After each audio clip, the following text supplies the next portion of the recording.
को सुनने के बाद अतीक अहमद को शायद अपने पाप पर पछतावा हुआ होगा, क्योंकि आज की सबसे बड़ी खबर है उमेश पाल हत्याकांड में शामिल अतीक अहमद के अपराधी बेटे असद और अतीक के शूटर गुलाम का एनकाउंटर में मारा जाना, मिट्टी में मिल जाना। आपको खबरदार करती हम 4 तस्वीरें दिखाते हैं जहां आज पहली बार वो सब कुछ हुआ जिसका सामना कभी भी अपराध के 44 साल में अतीक अहमद को नहीं करना पड़ा। आज अतीक अहमद का बेटा और शूटर अगर एनकाउंटर में मारे गए तो अतीक अहमद पर कोर्ट में जूता फेंका गया। उमेश पाल हत्याकांड में अतीक अहमद को 7 दिन की पुलिस रिमांड पर भेज दिया गया है। इस समय बड़ी खबर यह है कि अतीक के बेटे और शूटर को अब से 2.25 घंटे पहले एनकाउंटर में मार गिराया गया है। दोपहर 12:30 बजे से 1 बजे के बीच झांसी में यूपी एसटीएफ ने एनकाउंटर किया है। यूपी में एडीजी लॉ एंड ऑर्डर ने कुछ ही देर पहले यह भी बताया कि अतीक को लाने के दौरान छुड़ाने का प्लान बनाया जा रहा था, इसकी खबर लगी थी। लेकिन देखिए, पुलिस ने सारे प्लान फेल करके अतीक के बेटे और शूटर को मार गिराया है। करीब 1:15 की बात यह बताई जा रही है। अब से कुछ देर पहले यह विस्तृत प्रेस कॉन्फ्रेंस हुआ था जिसमें जानकारियां दी गई थी। अतीक को छुड़ाने के लिए हमले का प्लान था एडीजी लॉ एंड ऑर्डर की तरफ से, यह बात सामने आई है। और उसके बाद यह बताया गया कि यूपी एसटीएफ के जो जवान थे उनका सामना हुआ इन दोनों से।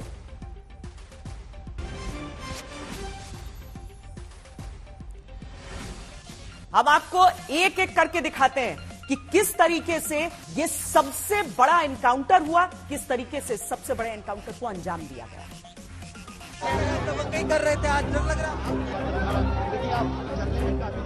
गुरुवार दोपहर प्रयागराज की कोर्ट में पेशी से पहले हाथ हिलाते हुए दाखिल अतीक अहमद को अंदाजा नहीं रहा कि थोड़ी देर में अपने अपराध के पापों पर उसे रोना होगा।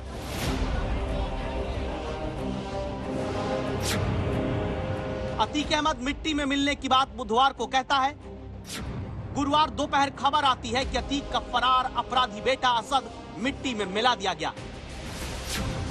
गुरुवार दोपहर प्रयागराज से 420 किलोमीटर दूर उसी असद का यूपी एसटीएफ ने एनकाउंटर कर दिया, जिसने 24 फरवरी को उमेश पाल हत्याकांड को अंजाम देने के लिए बेखौफ होकर फायरिंग की। देखिए इस जैकेट पहने हुए अतीक के बेटे असद को, जिसने सोचा था कि वो अपने अपराधी पिता और अपराधी चाचा की तरह कानून को चुनौती देगा, भागेगा, बच जाएगा, लेकिन ऐसा नहीं हुआ।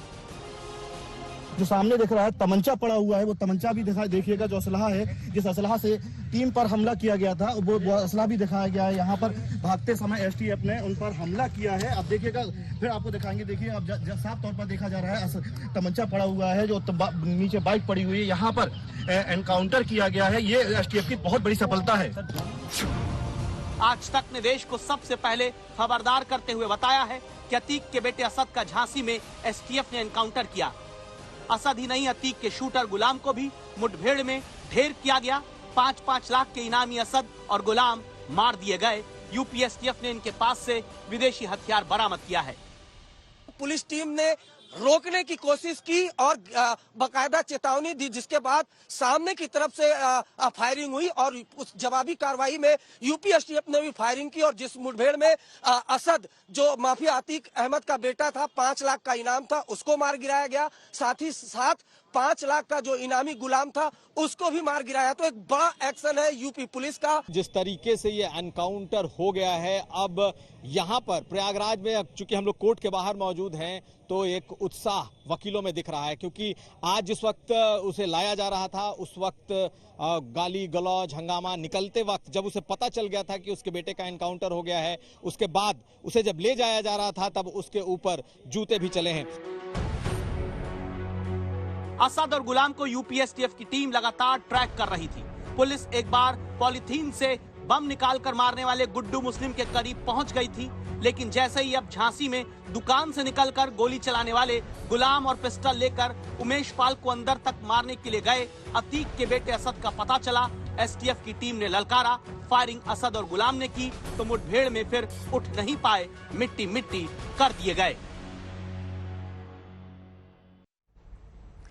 इस समय हमारे 3 संवाददाता हमारे साथ जुड़ रहे हैं। झांसी से हमारे साथ प्रमोद कुमार हैं, प्रयागराज से कुमार अभिषेक हैं और हमारे वरिष्ठ सहयोगी शम्स ताहिर खान भी इस समय हमारे साथ जुड़ रहे हैं। शम्स, पुलिस ने पूरा बता दिया कि किस तरीके से इस एनकाउंटर को अंजाम दिया गया है। राजनीति अपनी तरफ से शुरू हो गई है कि एनकाउंटर है ही नहीं, फेक एनकाउंटर है। लेकिन उस सब के बीच योगी आदित्यनाथ ने भी पीठ थपथपा दी है यूपी एसटीएफ की कि शाबाश, जिनकी तलाश थी उनको ढेर कर दिया गया है। क्या जो कुछ बताया गया है उसके आगे भी तार है, उसके आगे भी कहानी है, उसके आगे भी गहराई है इस पूरे मुठभेड़ में? इसमें बहुत गहराई है श्वेता। मैं आपको बताऊं कि पिछले 17 दिनों से जब अतीक अहमद को पहली बार साबरमती जेल से प्रयागराज लाया जा रहा था, फिर अब दूसरी बार आया है, 17 दिनों से एक चर्चा हर जगह थी कि गाड़ी कब पलटेगी। लेकिन किसी ने ये नहीं सोचा था कि गाड़ी नहीं बल्कि मोटरसाइकिल पलटेगी। और वही हुआ, गाड़ी तो नहीं पलटी अतीक की या अशरफ की, लेकिन असद की बाइक जरूर पलट गई। और आज जिस तरीके से प्रेस कॉन्फ्रेंस हुई एडीजी लॉ एंड ऑर्डर ने किया, प्रशांत कुमार ने, और उन्होंने बताया कि कैसे जब अतीक अहमद को साबरमती से प्रयागराज लाया जा रहा था तो ये एक सूचना थी, इन्फॉर्मेशन थी कि उस काफिले पे हमला हो सकता है अतीक अहमद को छुड़ाने के लिए।